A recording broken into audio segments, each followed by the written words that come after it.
And with me from London is i24 News correspondent Jonathan Sacerdoti. Good evening. Good evening. So, Jonathan, what are the main headlines from the EU leaders in Brussels?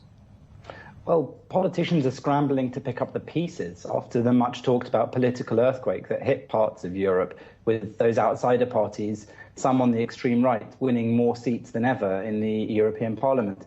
But the aftershocks of that earthquake are still to come, and that's what is causing so much uncertainty for European leaders as they meet tonight in Brussels.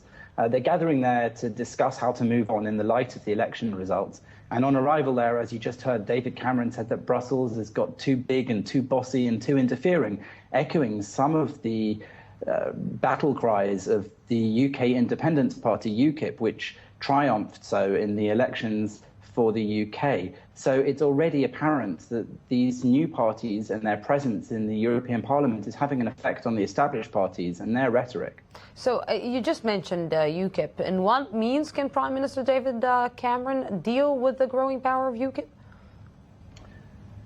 Well, all of the main parties here are now deciding how they should react to this victory and popularity for UKIP.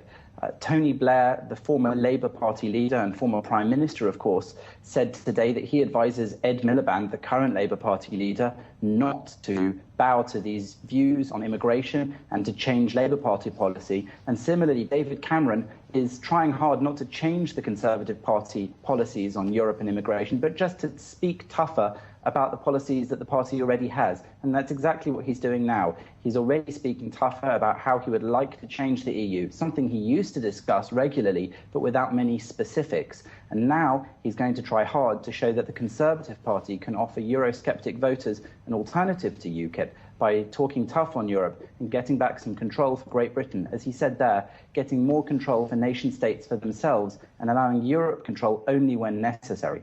Yes. Jonathan Sacerdoti, thank you very much for this. In Nigeria, the search for